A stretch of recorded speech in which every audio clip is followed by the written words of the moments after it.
Hayırlı erте, Tory efirde Tataristan yangalıkları stüdiyada Gülnaz İbrahimova bizning bugungi çıkarılışta.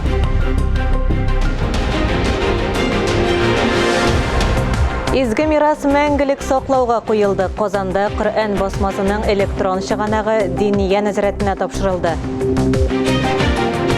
Келесі yıllar büdjeti nişik farazlana Devlet Sovetinin келесі düşenbedeki oturuşuna şuşu mesele kırtıldı. Bütün Россия xoluqsanın olu nişik bara Elmet hem Zey rayonlarından reportaj.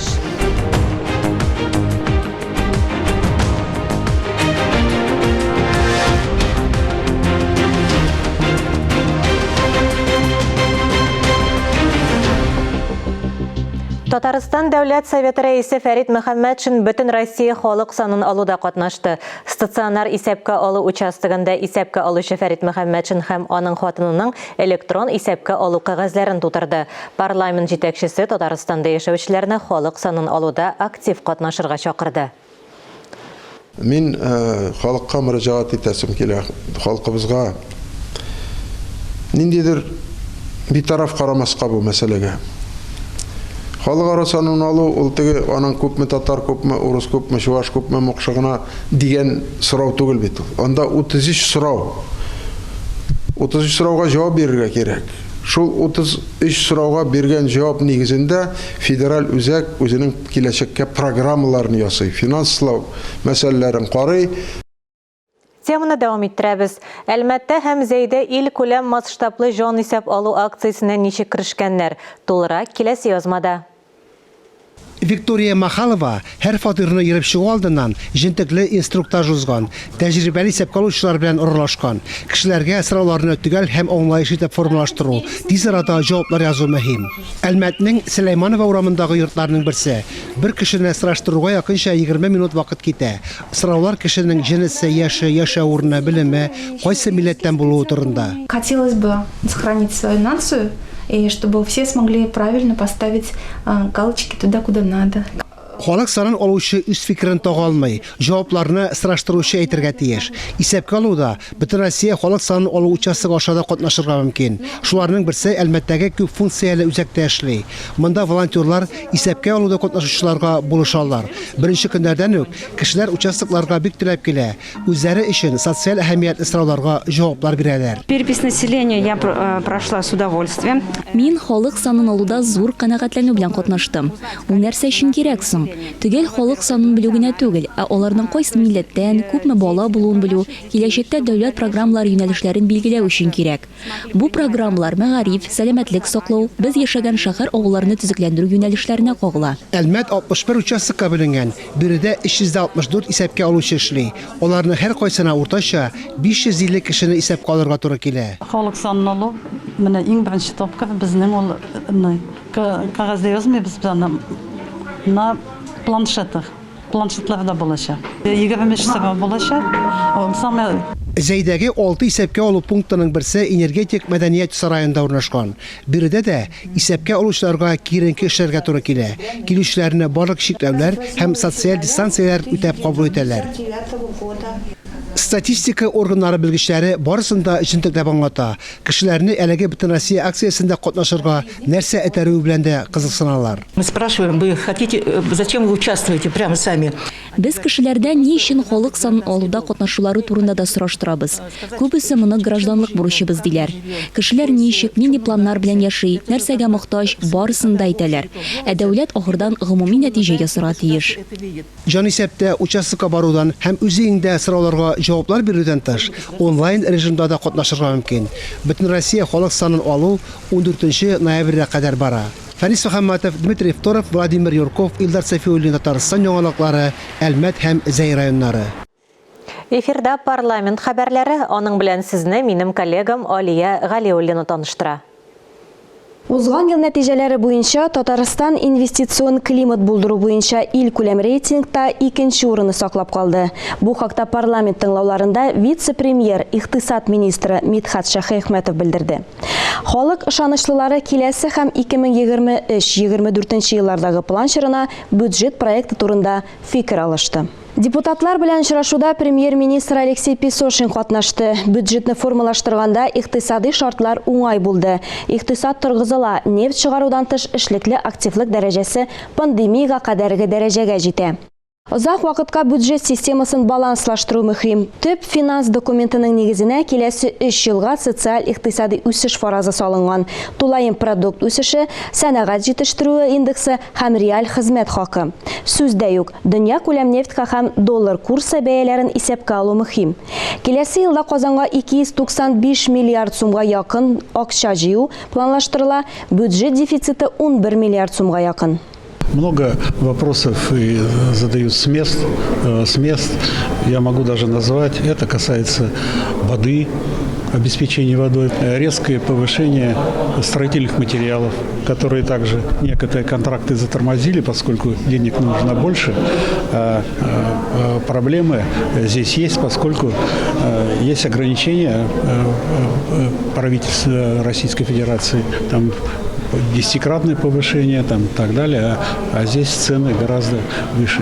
И много других вопросов. Если сравнить с этим бюджетом, который мы приняли, да, в начале, он на 20 миллиардов рублей по доходам больше, по расходам на 24 миллиарда. Да? Это отразилось, как сказали уже, 10,9 это дефицит миллиарда. Значит, но вот такой бюджет. Финанс министры бюджетны формалаштыру принципларын җентекләп аңлатты. Парламентарийларның сорауларына җавап бирде. Алар республика президент программаларын салым преференцияларын дәвам итүгә, коронавирус пандемиясе сәбәпле шикләүләр кертүнең бизнестагы югалтулары компенсациялауга кагылышлы иде. Чыгыш ясаучылар киләсе 3 елга бюджет сәясәте өлкәсендә төп бурыч булып бюджет системасының озак вакытлы баланслылыгына һәм тотрыклылыгына ирешү кала дип белгиләп үтте. Дәүләт Советы президиумы утырышында киләсе сессияның датасын белгиләделәр, ә узган атнада парламент комитетлары үз закон проектларын әзерләде. Төп тема 3 еллык бюджет проекты. Повестку дня прошу голосовать. Кто за? Против? Воздержался? Принимается. Акча санаганны ярата. Өстәвенә гыйлем, фән, әдәбият, сәнгать белән бәйле җәмгыятьнең рухи кыйммәтләрен тәшкил иткән тармакта аеруча игътибарлы булырга кирәк.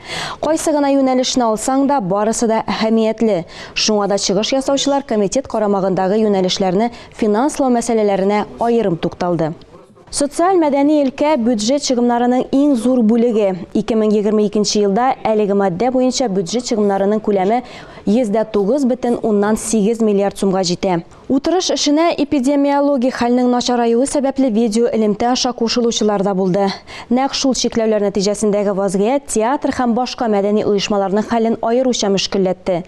Депутат Александр Славутский коронавирус пандемиясе аркасында кертелгән чикләүләр аркасында театрларга нинди дә булса ярдәм планлаштыру турында кызыксынды. Ачык кына җавап бирелмәгәч, утырышны алып баручы Мәгариф, мәдәният, фән һәм милли мәсьәләләр комитеты рәисе Айрат Зарипов профильле министрлыкка ситуацияны анализларга һәм кирәк булганда әлеге мәсьәләләрне бюджет үтәлешендә исәпкә алырга тәкъдим итте. 2022 елда мәдәният һәм кинематографияны финанслауга консолидацияланган бюджет буенча 17,3 миллиард сум республика бюджетында 10,1 миллиард сум каралган. Депутат Рамил Тухватуллин билгеләп үткәнчә, кинематографиягә бүлеп бирелә торган акчалар күләме җитәрлек түгел, бигрәк тә Татарстан киносын булдыруны финанслау кысаларында. Депутат Мәдәният министрлыгына бу мәсьәләдә күрше республика тәҗрибәсен өйрәнергә тәкъдим итте. Моннан тыш көн тәртибендә Мәгариф турында республика законына үзгәрешләр кертү турындагы закон проекты да каралды. Яңа закон проекты типик таләпләрне раслау буенча вәкаләтләрне Мәгариф һәм фән министрлыгына тапшыру яклы. Анда біз қарайбыз инде спортивный форманы да, парадный форманы дип әйтегенде, һәр көнне кия торган форманы да, менә шуларга таләпләр.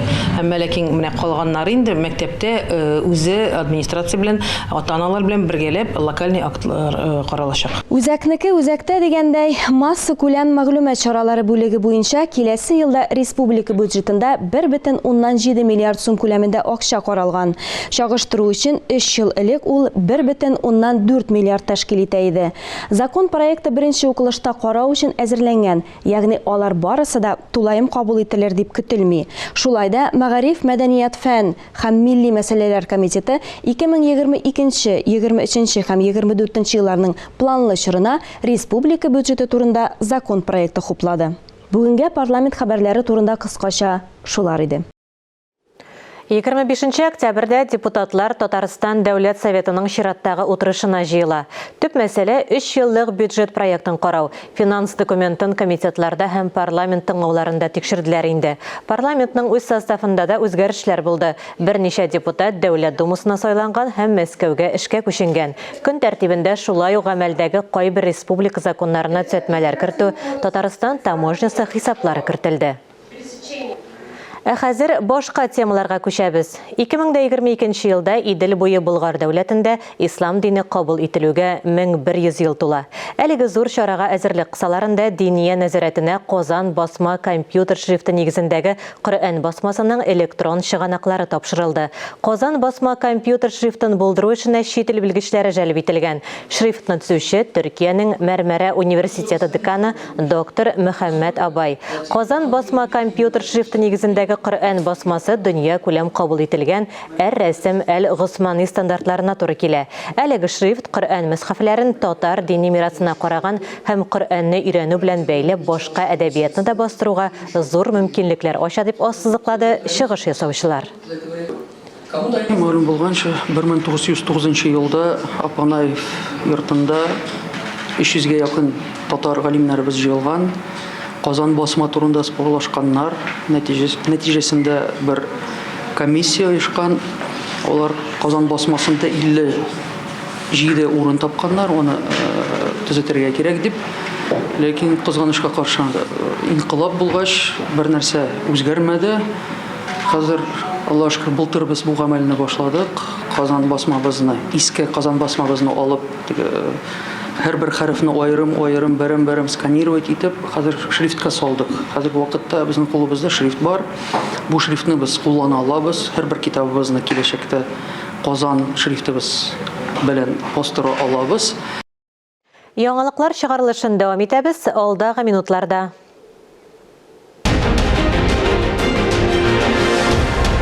Кишер аксуында эшнең кызган чагы Буа районында яшелчә уңышын җыялар.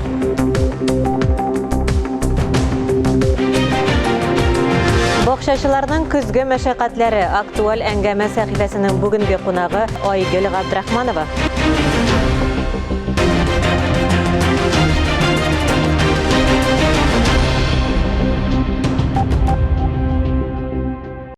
Чыгарылышыбызны матбугат күзәтү белән дәвам итәбез. Аның белән сезне Миңназым Сәфәров таныштыра. Хәерле көн, мөхтәрәм җәмәгать. Экранга карап кына татар матбугатындагы әһәмиятле язмалар белән танышуыбызны дәвам итик. Коронавируска бәйләп зур кибетләрнең ишеген ябып кую турындагы язманы Шәһри Казан газетасы беренче биткә чыгарып биргән. Газета журналисты төрле имеш-мимешләрне ачыклау, тыюларның чынлыктан ничек икәнлеген үз күзләре белән күрү өчен Казан буйлап йөрергә чыккан. Кыскасы, бөтен җирдә дә QR-код сырыйлар, кибетләр, җәмәгать туклану предприятиеләрендә шарт әгәрәтерлек. Белгечләр бу хәлнең озак дәвам итәсенә шик белдерәләр. Татарстанда хәзер көн сайын 20 меңгә якын кеше прививка ясата башлаган икән. Хәлнең леккегезенә төшү өчен тагын 3 айлап вакыт кирәк диләр алар. Бирсен Ходай. Шәһри Казан газетасында шушы арада гомер бәйрәмен билгеләп үткән Татарстанның халык язучысы Нәбирә Гыйматдинова белән әңгәмәдә дөнья күрде. Ихлас әңгәмәне укучылар яратып укыгандыр дип уйларга кирәк.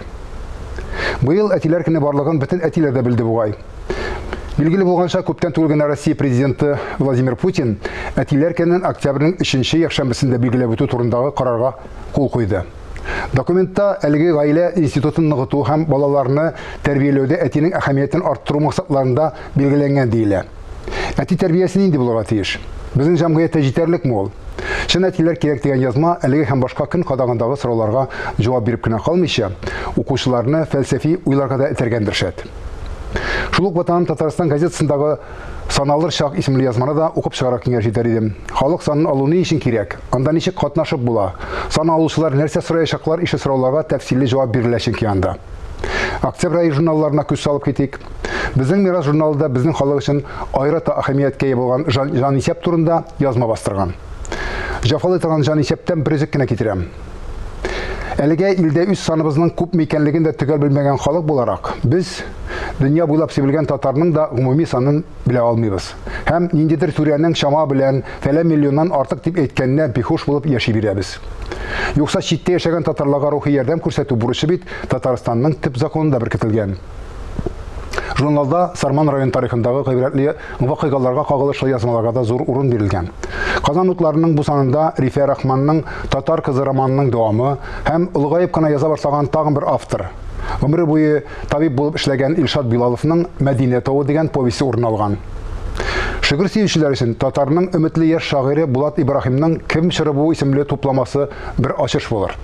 Тормышыбызның һәр көнендә шөкер итеп кенә түгел, сокланып һәм гаҗәпләнеп яшәргә язсын дигән теләктә бүгенгә сезнең белән саубулашам. Исәнлектә күрешик. Буа районының Аксу авылы тирә-якта кишер үстерү осталарының күп булуы белән аерылып тора.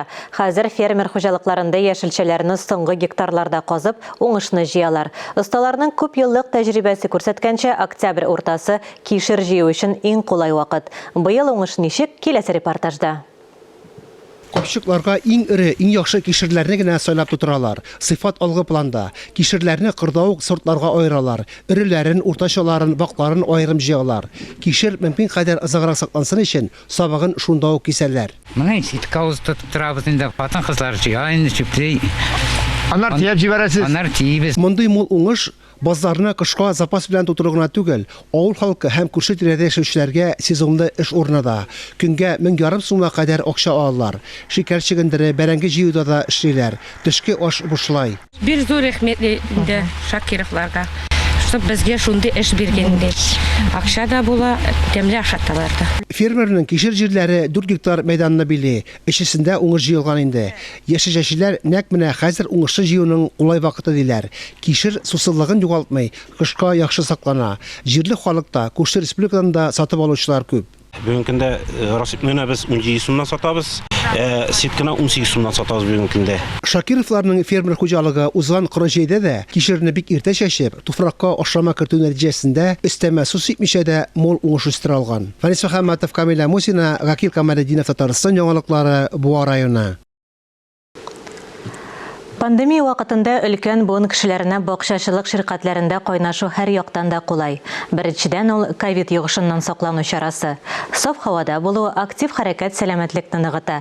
Яраткан чәчәкләр үстерү күңелләрне иркәли, җиләк-җимеш һәм яшелчә гаиләгә шактый гына матди ярдәмдә.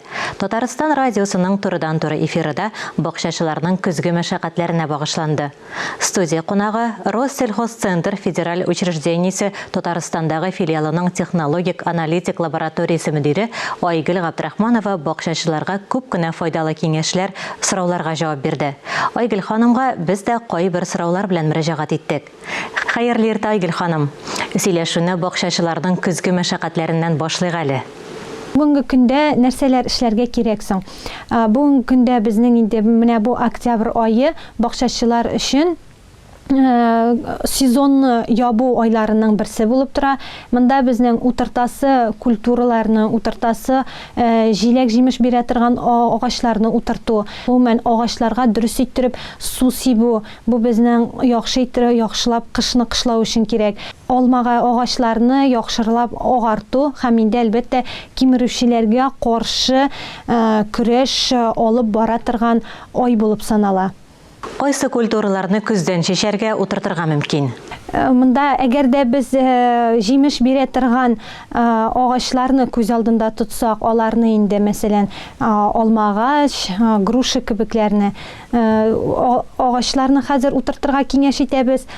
Һәм әлбәттә безнең утыртырга мөмкин, ләкин инде аны хәзер менә шушы соңгы көннәрне инде эшләп бетергә кирәк. Ул да булса безнең көзге суган һәм көзге сарымсак кебек культураларны без утыртабыз. Сез җитәкләгән лабораторияның статусы күтәрелгән дип ишеттек. Быйыл Россия ауыл хуҗалыгы үзәгендә зур гына эш башкарылды. Ул да булса безнең испытательный лаборатория, ягъни сынау лабораториясы дибез инде. Ул безнең быйыл аккредитация үтте. Нәрсә соң ул аккредитация дигәндә, димәк безнең билгеле бер законнарны, менә шушы лаборатория үзенең билгеле бер законнар, билгеле бер кагыйдәләр буенча анализларны башкара ала дигән документ алды. Һәм инде менә бу эш бер генә ел эчендә, башка бер генә көн эчендә башкарыла торган эш түгел. Ул безнең еллар дәвамында бу эшчәнлекне алып бардык. Һәм ниһаяттә менә шушы сынау лабораториясе бүгенге көндә безнең 88 төрле анализ үткәрә ала дигән документ алды. Һәм инде бу безнең бүгенге көндә горурлыгыбыз булып тора. Колорадо коңгызына каршы бөҗәкләр үрчетүдә быелгы тәҗрибә йомгакларын инде. Бу безнең Колорадо кортына каршы инде файдалы бөҗәк падизус дип атала. Без аны быел шәхси хуҗалыкларда сынап карадык һәм нәтиҗәсе мондай. Бу файдалы бөҗәк дөрестән дә бик эффектив. Аның биологика эффекты 80%-ка кадәр җитә һәм нәрсә әйтәсе килә, моны бу файдалы бөҗәкне бары тик яйцекладка дибез инде. Колорадо коңгызы йомырка салган фазасында аны чыгарырга кирәк. Чыгару нормасы булып безнең квадратный метрга 3-тән алып 5 экземплярга кадәр чыгарырга киңәш итәбез. Һәм тагын бер кат ассызыклап үтәм, иң яхшы һәм зур эффект алу өчен без бу файдалы бөҗәкне без чыгарырга тиешбез. Менә нәкъ Колорадо коңгызы йомырка сала башлаган фазасында. Ягъни ул йомыркаларны, Колорадо коңгызының йомыркасын 85-90%-ка кадәр юк итә ала. Кимерүчеләр, тышкан, күсе, агачка зыян салучы җәнлекләргә каршы ничек көрәшергә? Кимерүчеләргә каршы эшне дөрестән дә менә быел бик яхшылап башкарырга кирәк. Ни өчен дигәндә, узган еллар белән чагыштырганда быел безнең ел коры килү сәбәпле, уңыш аз булу сәбәпле кимерүчеләр саны бик күп һәм менә нашествие дибез инде без. Монда нәрсә эшләргә киңәш итәбез. Әлбәттә инде аларга приманка куллану. Монда кулланырга мөмкин безнең биологик метод һәм химик препаратларны. Әмма нәрсәсе белән биологик методы яхшырак инде.